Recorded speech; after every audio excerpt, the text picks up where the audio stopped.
Quiero saludar en primer término, ya que ponen un marco popular, un marco de pueblo, de gente, a los compañeros y compañeras miembros de su familia que han acompañado esta última propuesta, conjuntamente ex conscriptos en una de las gestas en los últimos tiempos más importantes que ha tocado a nuestra nación, la gesta de Malvinas.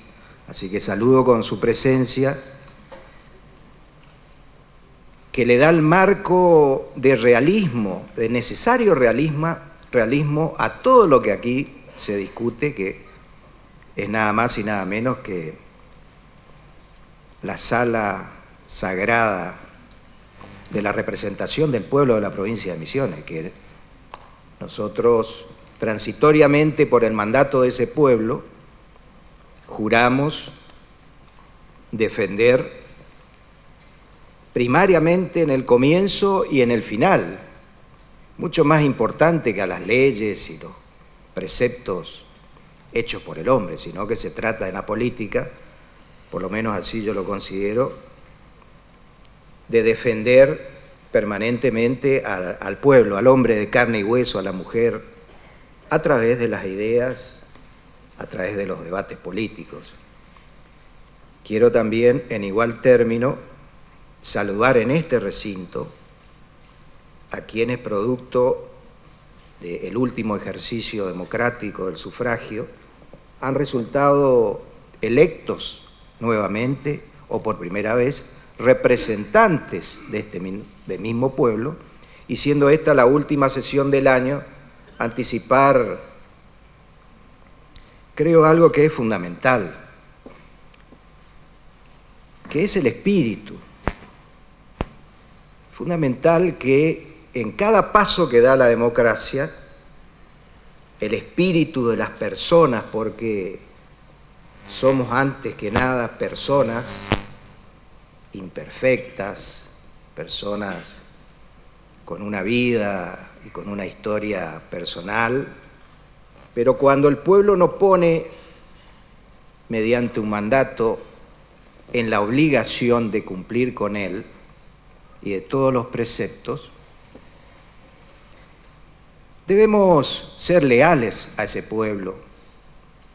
Y la única manera que veo de ser leales es con coherencia y con un espíritu colaborativo, con un espíritu de magnanimidad,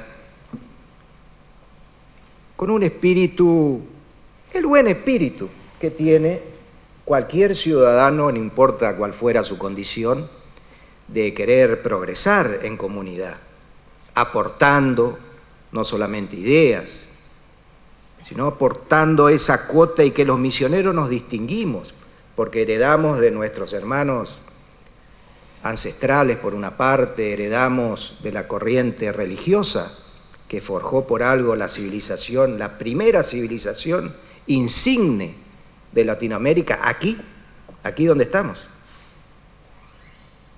donde los tangará indígenas, acompañados por el jesuita, fueron tallando quizás las primeras expresiones de la política en esas asambleas, donde el jesuita tuvo que aprender el guaraní para comunicarse con el habitante originario de esos tiempos. Luego las corrientes migratorias que fueron tallando con el color europeo, la raza eslava fundamentalmente, a la luz del criollo acá, lo que hoy es este mosaico, pero donde sobresale la bonanza de la gente, la buena intención, que con un mate desea lo mejor para el otro. Los tiempos de discutir son tiempos de dividir. Cuando uno pone por delante, y más, luego de un hecho fundante, de un nuevo nacimiento, porque en cada elección, cada 4 años, nace, en un concepto más puro epistemológico de la palabra democracia, nace o renace la democracia, aquí en Misiones y en nuestro país.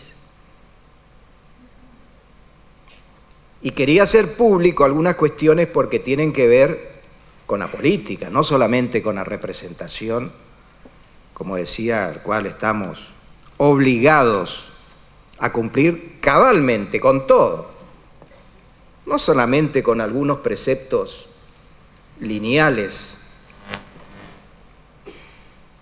Que traje este texto, un texto controvertido en algunas otras ocasiones, pero que es el texto constitucional. Pero cualquiera que tenga conocimiento cabal de cómo nació en esta Constitución sabe que esta Constitución nació y fue votada incumpliendo y violando quizás algo mucho mayor de lo que hoy se quiere indicar, con cierto criterio de inviolabilidad. Esta Constitución se sancionó con la proscripción del mayor partido, del partido mayoritario de la provincia de Misiones. No solo en las elecciones, sino en la redacción y en la conformación de este texto. No estoy restándole validez, todo lo contrario. Porque al lado de este texto está la historia que no se puede borrar ni se puede olvidar. Es una sola unidad.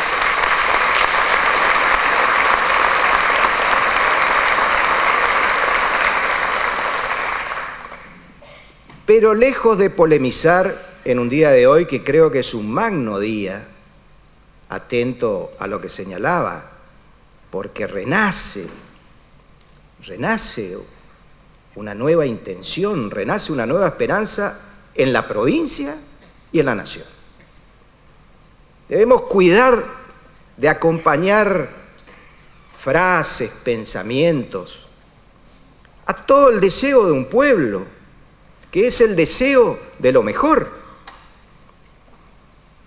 Si todavía no han dado los primeros pasos y los primeros alientos quienes fueron consagrados aquí en Misiones y en la provincia. No rompamos la iniciativa, todo lo contrario.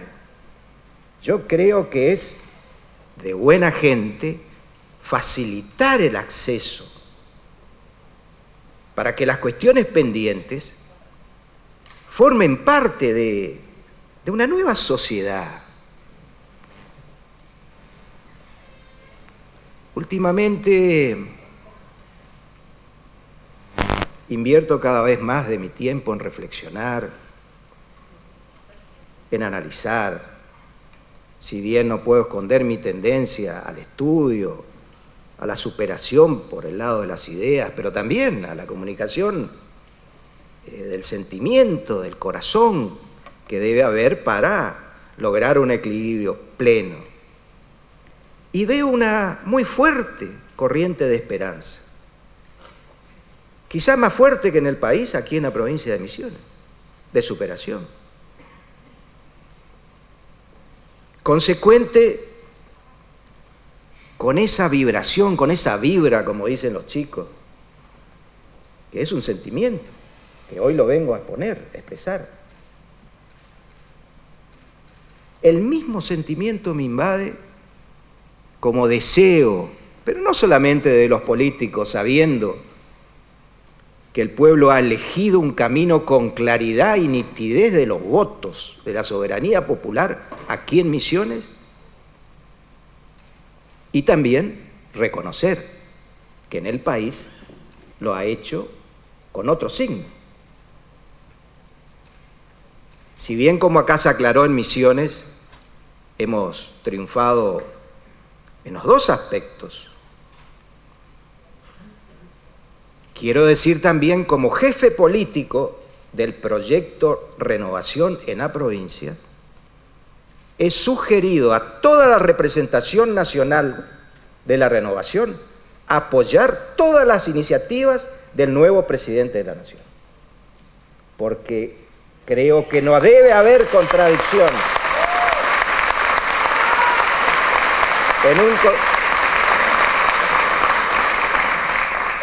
no debe haber contradicción, todo lo contrario, coherencia, plena coherencia, en el deseo de lo mejor en la provincia, que inicia un nuevo proceso de gobierno, atendiendo a las imperfecciones institucionales o deslices.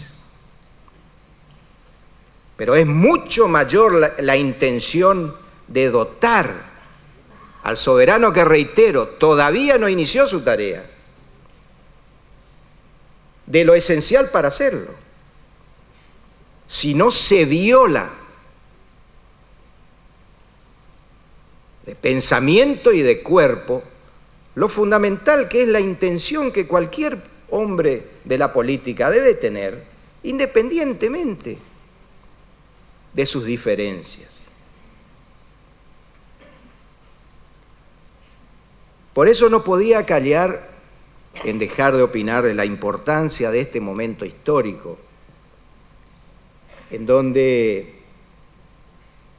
debemos proseguir una tarea que costó, y mucho, hace tiempo atrás, vidas humanas, no solo de proscripción, sino de persecución, de muerte, de consolidar una democracia en una trayectoria hacia la modernidad, pero que vaya dando resultado y sea coherente con los conciudadanos que nos acompañan, que no esperan definiciones filosóficas, sino quieren ver en el presupuesto. Y acá paso, pero con mucha brevedad y con todo respeto, a definiciones técnicas e institucionales que no puedo callar en mi rol de presidente de esta Cámara. Entonces lo hago acá como soy, igual que ustedes, representantes del pueblo. Lo que hoy se está votando es una ley llamada ley de presupuesto. Es quizás la ley, bueno, muchos dicen, la ley número 1, la ley, la herramienta, pero es una ley, técnicamente es una ley. Por lo tanto, tiene, al margen de lo mandado por el Poder Ejecutivo, que siempre se ha respetado, tiene la versión en la originalidad del legislador que le quiera dar. Pero reitero, técnicamente es una ley y nuestra estructura jurídica, legal, en este poder del Estado independiente, le da el mismo estatus que cualquier otra ley votada. Con lo cual las obligaciones son las mismas que cualquier otra ley. Más aún cuando en esta especialísima ley contienen algo que quizás el resto de las leyes no contiene, que son los dos grandes cuadros, visto desde el punto de vista económico, la asignación de los recursos y de sus gastos, entendido en un análisis rapidísimo en dos columnas, la entrada y la salida del presupuesto. Más importante, siempre lo he dicho y sostuve, que desde la política poner más acento en los recursos, porque gastar es fácil. Si alguna vez esta provincia y la nación se desvió hacia el lado del endeudamiento crónico, es la lección de la historia, el acento que debemos poner en cuidar el recurso, para que estas dos columnas tengan una simetría y que permita el avance en lo social, en lo económico, el avance en el crecimiento, en el progreso de los pueblos. Porque no se pueden hacer rutas, hospitales, escuelas, no se puede dar bienestar social y menos pagar pensiones o contribuciones a quienes más lo necesitan, si no manejamos conceptos adecuados en lo económico, no solo de equilibrio presupuestario, sino de solvencia fiscal.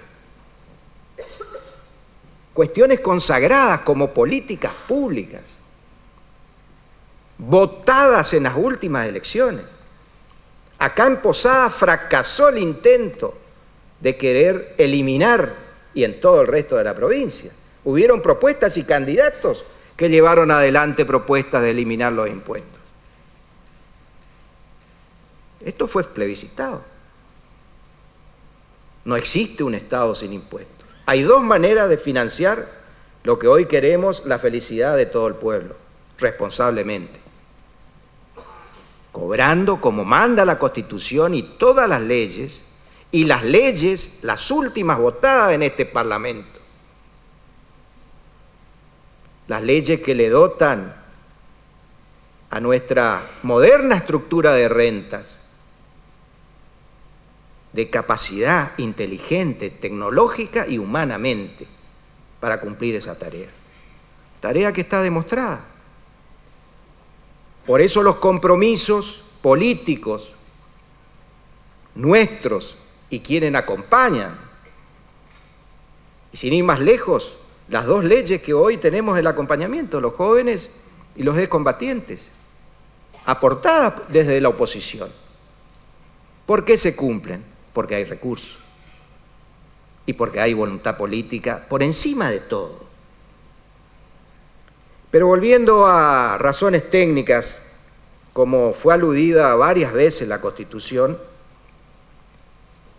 y yo acostumbro a ser riguroso, no guiarme por las pasiones, sino, si se habla de un texto, hay que leer lo que dice la letra, exactamente porque es eso, no es una interpretación antojadiza. Entonces, si me permiten, vamos a leer el artículo 101 de nuestra Constitución, atribuciones de la Cámara, dice como capítulo, corresponde a la Cámara de Representantes.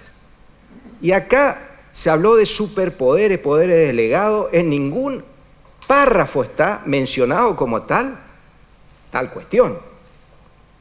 El artículo 3 dice que supuestamente entendí que es la referencia a la delegación de facultades, el inciso 3, del artículo 101, dice textualmente, en idioma castellano, fijar por un año o periodo superior hasta un máximo de 3, a propuesta del Poder Ejecutivo, el cálculo de recursos y el presupuesto de gastos.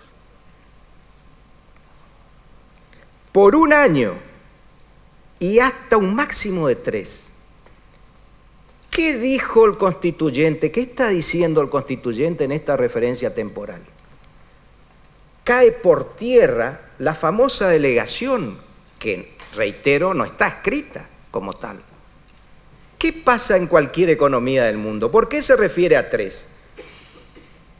En 3 años, lógicamente, algo se modificará. No existe una economía del mundo que tenga valores fijos, sobre todo en cuanto al cálculo de recursos. Entonces, si ya se le está facultando o está permitido un presupuesto de 3 años, significa que el Poder Ejecutivo debe tener la herramienta de pasar temporalmente, no solo día a día, semana a semana, sino mes a mes y año a año. Y eso va de suyo que, además de estar escrito, se entiende que era el espíritu colaborativo de formar un gobierno con una capacidad de discusión y de resolución de términos que no significa ir semana tras semana y discutir todo. Porque también un tecnicismo, un presupuesto, como su denominación castiza lo indica, es el prefijo pre es anterior, presupuesto, una presuposición. Cuando se habla de números es toda una aproximación en la técnica presupuestaria, la técnica contable, económica presupuestaria. Cualquiera que haya estudiado suficientemente lo que significa el término, es un término aproximativo porque no es una ciencia exacta, no es matemática. Se hacen aproximaciones, pero en la buena fe, se dice, este año vamos a invertir tal o cual, pero no es una ecuación exacta. Sí se trata de plantear claramente, como acá se ha hecho, una distribución por sectores para tener una idea, bueno, ¿en qué vamos a invertir?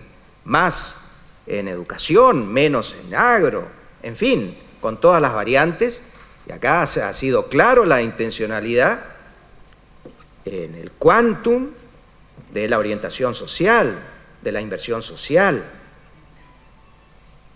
no solo el desarrollo social, sino el agro, la educación, fundamentalmente la infraestructura, para acompañar este proceso.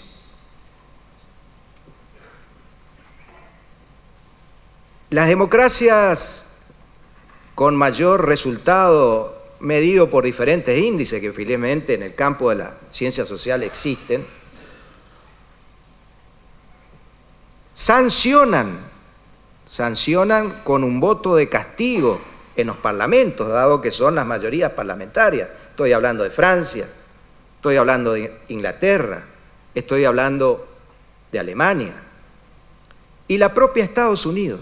En Estados Unidos, el legislador que no vota el presupuesto es sancionado, no solo con su sueldo, sino es sancionado por toda la sociedad.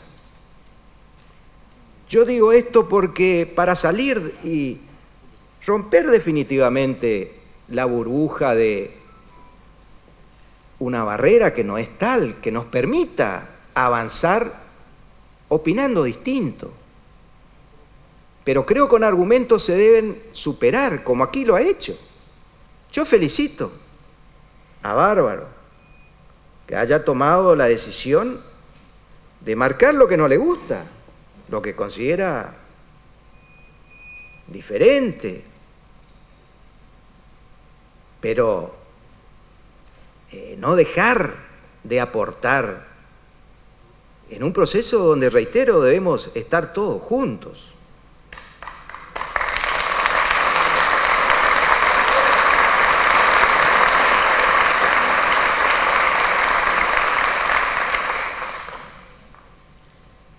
Por eso, haciendo apuestas a que este ánimo colaborativo,